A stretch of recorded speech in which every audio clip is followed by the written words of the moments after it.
everybody, welcome back to Tim Travels. It's Terry, your host. B and I are actually in the at the Pittston terminal. Just got the truck washed. The windows still look like hell, and I wiped them off. At least that one. I don't know. Maybe I got something on the outside. Plus, dog snot. Okay, so I was in the Hudson Valley, and you know, just the area around Cooperstown, you know, kind of Cooper country after James Fenimore Cooper. There was a lot of stuff. Sorry, there was a lot of stuff I wanted to talk about, but I'm gonna forego that because there's lots of history, art, music, you name it. I'm gonna forego that to talk about two truck things and then one kind of trucker thing. So the first truck thing is this. Oh, and I take it back. I'm going to do three things, but two are truck. First thing. Okay, today I have my Navy football shirt on. And I've had this shirt for years, and I just wear t-shirts in the truck, right? And the other day, somebody on one of my videos put a comment. They're like, because I've said this before, I have a ton of Night t-shirts because Night just passes out t-shirts. And in fact, a guy gave me a whole stack of Night refrigerated t-shirts, which are gray, but they were a little too small, so I gave them to my wife and my daughters, and my wife uses them to work around the house, paint and stuff. But the guy was like, hey, if you work for Prime, why did you have a Night t-shirt on? And the short answer, I was like, well, that's what I was wearing, and that's because they give, Prime doesn't give shirts away, really. They kind of do, but they don't. But the thing, I don't know if he thought that, like, I'm like a Prime employee that's hired, like one of my roles is having a YouTube channel, but that's not a thing at Prime. And I was certainly accused of it at GP Transco. I'd be like, yeah, I like this about GP Transco, and people would be like, you're a freaking puppet. You must be on their payroll. Well, I was on their payroll, but not for my YouTube channel. So that's that. So two truck things. First thing, Loves is trying to get a zoning variance on some commercial property on I-35 north, so the north side, so that would be the east side of the freeway in New Braunfels, Texas. And there's this guy named Jonathan McJunkin. And Jonathan McJunkin, and by the way, I'm not like calling this dude out on social media, even though I'm calling him out on social media, because his name's been in the paper. I read this in an article from a TV station in Austin.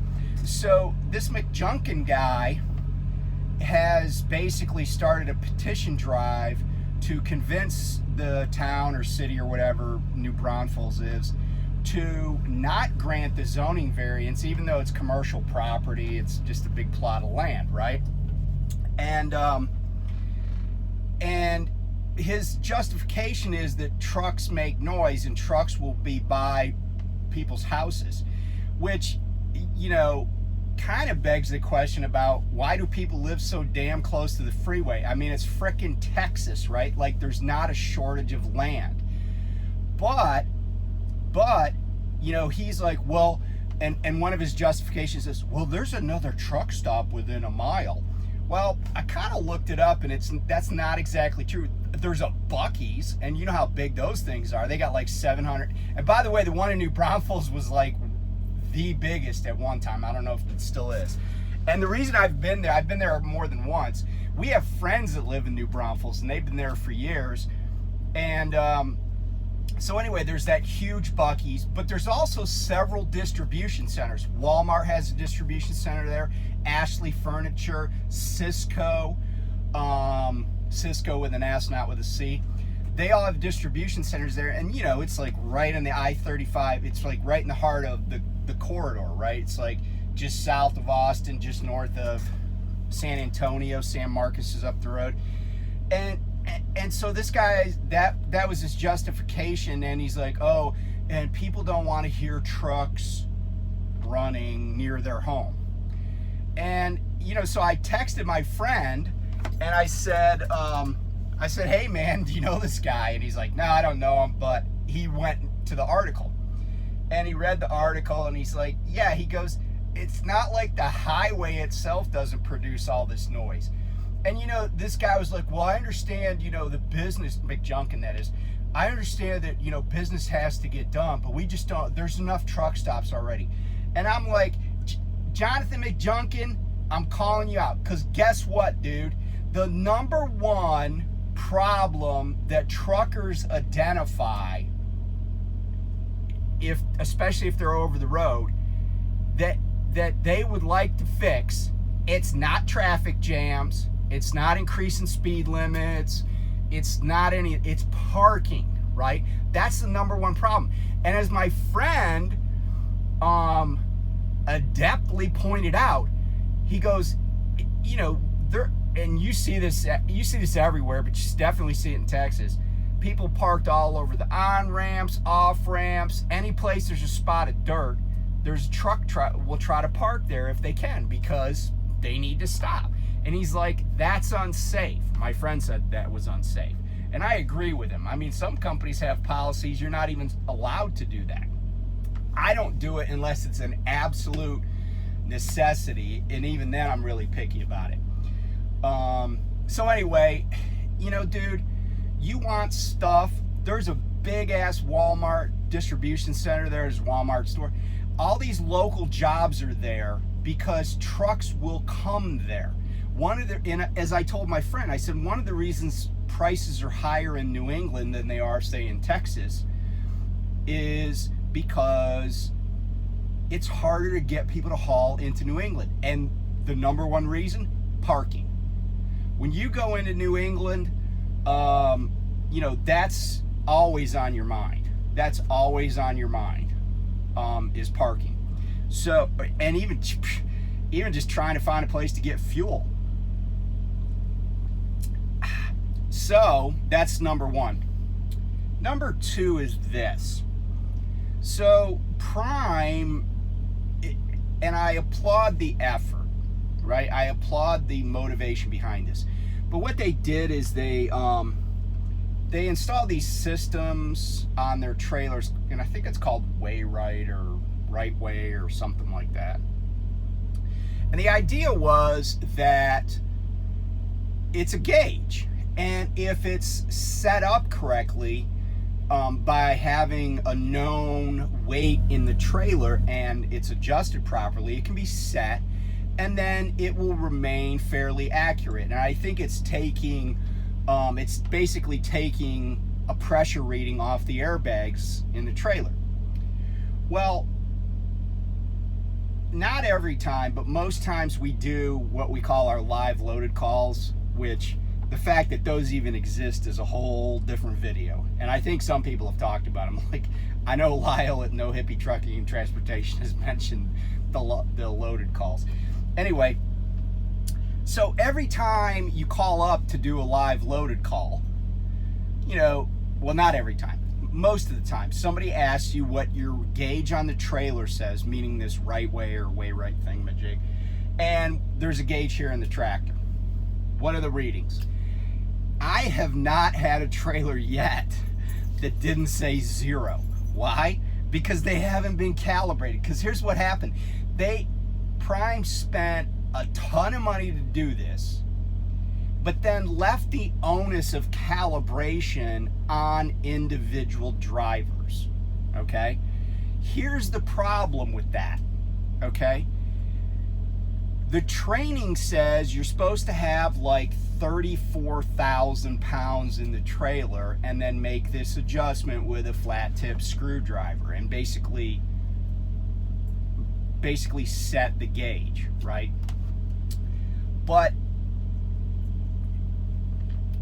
that presumes, if you want accuracy, that you know exactly how much is in your trailer.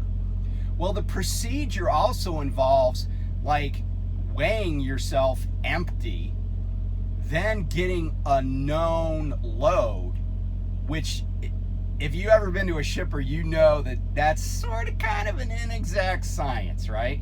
You're taught, like most truck driving schools will teach you, Never go by what the shipper says, right? That's why CatScale is a multi-trillion-dollar company. Okay, they're probably not, but you get the picture. And so this guy was like, today I had a live loaded call. I don't remember the guy's name, and it doesn't really matter. He's like, what are your gauges reading? I'm like, the truck says, 31K, and the trailer says 0. He's like, 0? Well, that's odd. I'm like, what do you mean that's odd? They're almost always 0. And he started trying to tell me how blah blah blah. This. I said, have you calibrated one of these things? I said, because look, and by the way, this is not just Prime. Because when I was at GP Transco, one day out of the blue, my DM is like, hey, if your load is over 40,000 pounds, we want you to scale it and let us know what the scale says. And I'm like, and my DM's name was Mitch. He's a good man. And I said, Mitch, let's think about this for a second. What is that going to tell you other than whether or not, other than what my 3 sets of axles read and my gross? He goes, because we want to know if people are underestimating what they're telling us the weight is. I said, but how are you going to know that? You can't possibly know what's in the box, right? The net weight of the cargo in the box, unless I weigh the whole stinking truck first. Nobody does that. And that's what I told this guy today. I said, nobody weighs, their truck before they pick up, unless it's a requirement of the shipper. And I can't recall ever, maybe one time at Prime actually, I had to have a scale ticket before I went to a shipper. And I do remember doing that, and I do also remember they didn't even ask me for it, but I spent the money, right? And so anyway, I'm just like, there was good intent here, but the execution sucks. It is absolutely worthless to have this measuring device if it's not been calibrated properly. The way you calibrate scales is with certified weight. It's not some, slapdash thing that's Joe truck driver does because he thinks he knows how much is in the box. That's not going to work. And I told the guy, I said, look, man, I said, if I think I'm close to 80K, if I think there's a possibility that I could be close to 80K, or that I could have, something stupid like 50,000 on my tandems or something, I said, I'll go and scale. I said, I'm not going to risk, because also one of the ideas was that it would save on scaling costs. But the interesting thing is that I don't scale that much. Like, I scale very little.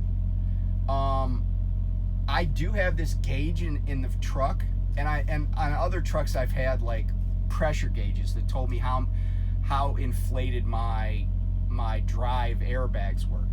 But anyway, I'm kind of belaboring this point, but it just kind of irks me that I got to give them this information, and they act all butthurt if I don't give them numbers that they think are right, when they got a system that's not working, and it's especially not working for drivers. I know the intent.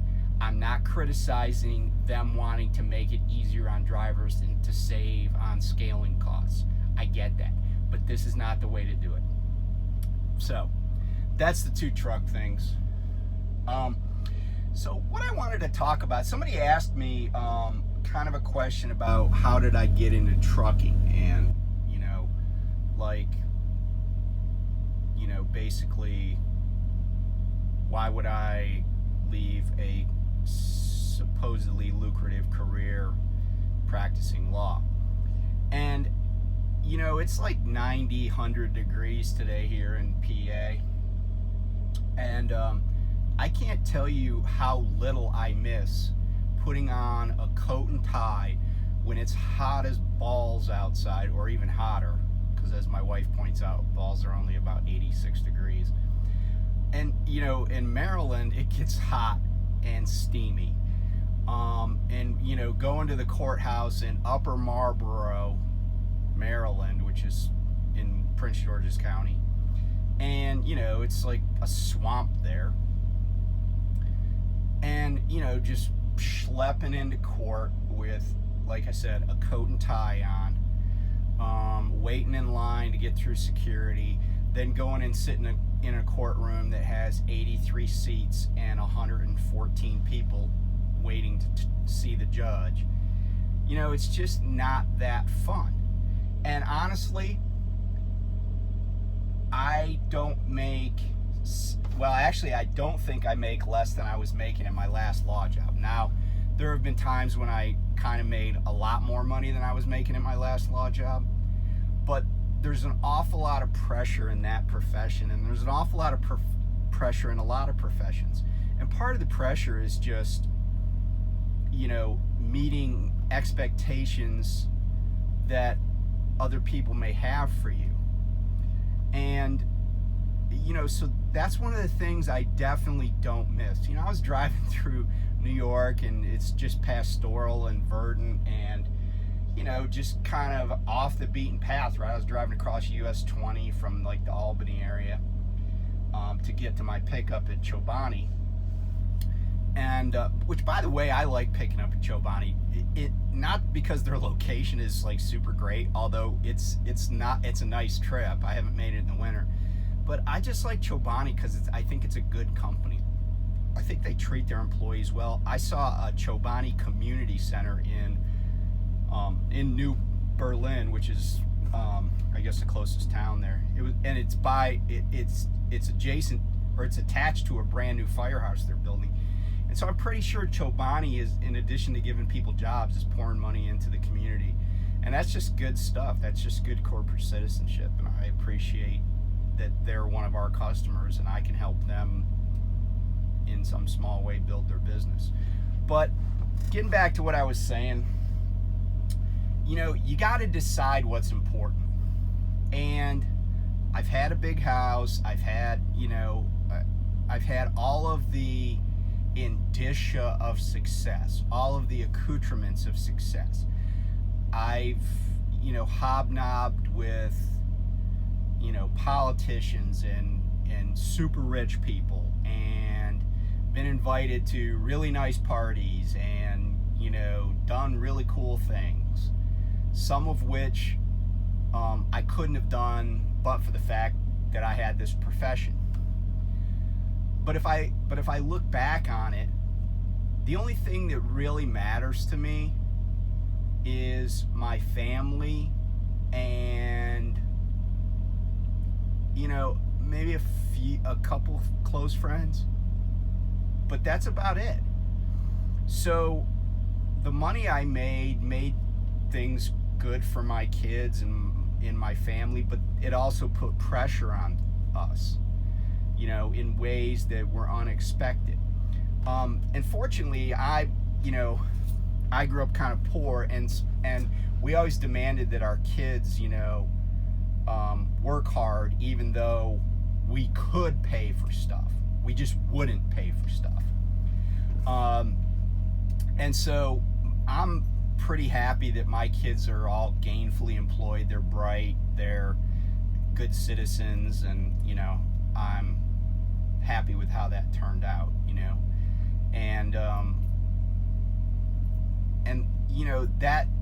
That I think is more important than how much I made or who knew my name. Like, I went to the airport in Baltimore one time, and I don't know why, but this gate agent, I went up there, I'm like, and of course, I don't think I'm better than other people, but I definitely will leverage what I can, And I went up to this gate agent, I'm like, hey, you got any upgrades? Can I upgrade? And I don't know if I was flying Southwest, which meant an upgrade would just mean I could get on the plane sooner, or if I was flying somebody else, and the upgrade would mean first class. But I was like, hey, you got any? Can I get an upgrade? And he's like, yeah. Can I see your boarding pass? And he gets it. He's like, Terrence, he says my name, and out loud, and he's like, man, I know you from somewhere. I said, I don't know where. He goes, no, like, are you famous or something?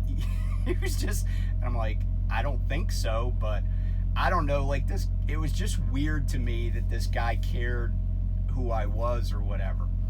And it's heady stuff sometimes, you know, but it's not real life. And, you know, this coronavirus has taught me a little bit, and just transitioning careers, having to deal with, you know, problems that I made on my own that I could have avoided if I'd have just been more grounded. And so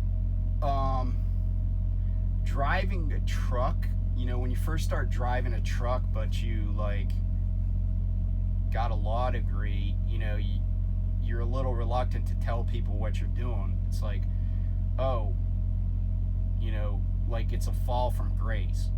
But it's really not. It's just an honest job. And you know, the funny thing is, I don't have a ton of friends from law school, just because people's lives, you know, evolve and change, and they move on, and they do this, they do that. I got, you know, people I went to law school with, they're judges and different things. But I do have one friend in Georgia. And I remember when I was driving my Sprinter, you know, she's a partner at a big law firm. They're big in the Southeast, and her office is in Athens, Georgia. And the reason it's in Athens, I think, is because that's, you know, she used to be counsel, an attorney at the University of Georgia, and they have, you know, they have practice areas that involve the university or whatever. And so I shot her a text. I'm like, hey, I'm gonna be in town. You got time to, you know, can I come say hi? And she's like, yeah, sure. I said, well, I'll just, you know, give me your office address. And so I show up at her office in a t-shirt and shorts, right? This is back when I was still driving my Sprinter.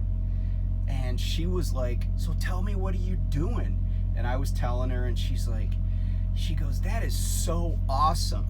You got out, like meaning out of the profession of practicing law. But the way she said it was almost like I got out of prison. And we've all heard of golden handcuffs and stuff like that. But having a job like that, or having a profession like that, it's a lot like having a tiger by the tail, you know?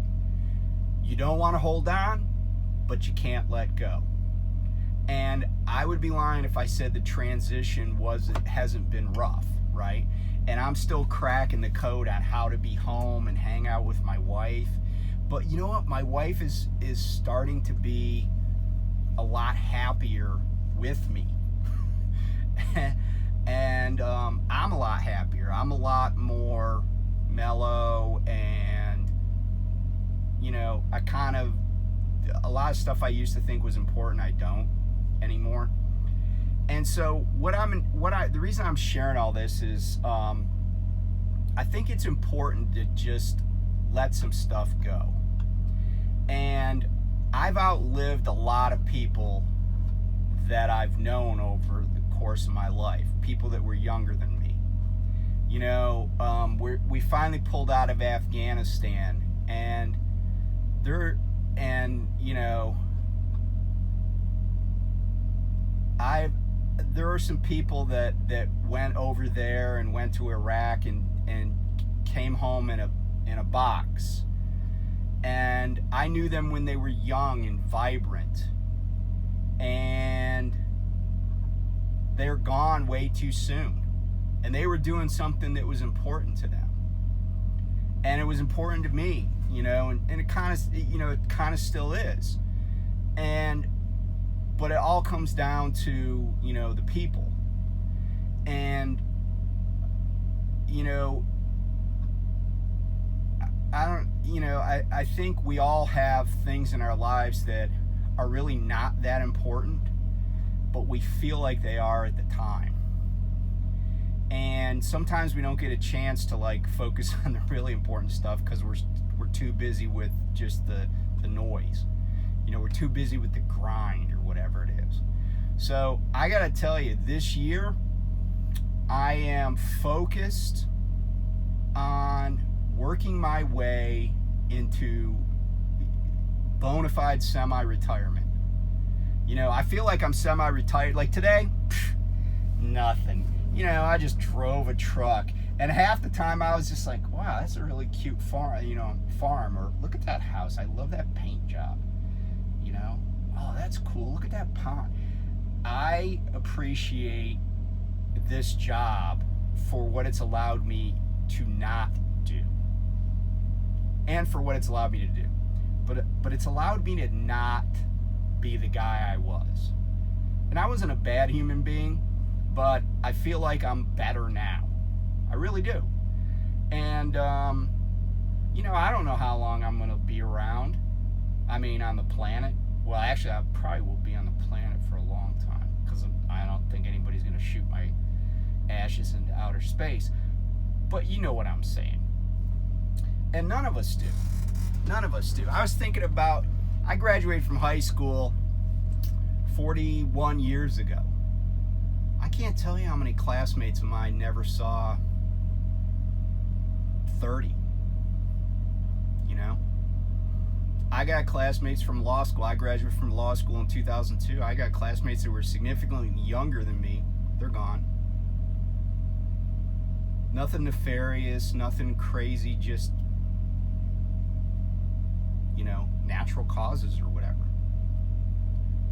I think about people I knew in high school that got killed in car wrecks. One guy was found floating in the Barge Canal. I grew up with that kid. I went to Cub Scouts at his house. His mom was my den leader. He didn't make it to 20. I don't know why. I don't know why, I've made it this far considering some of the goofy things I've been involved in. And I'm not saying I was knocking over banks or anything. I'm just saying I was in the military. I was I used to do things that were dangerous at work and at play. But yeah, I think this is a good job for getting your head together and realizing what's important. And if I don't need, now I'm to the point in my life where if I don't need it, I don't want it.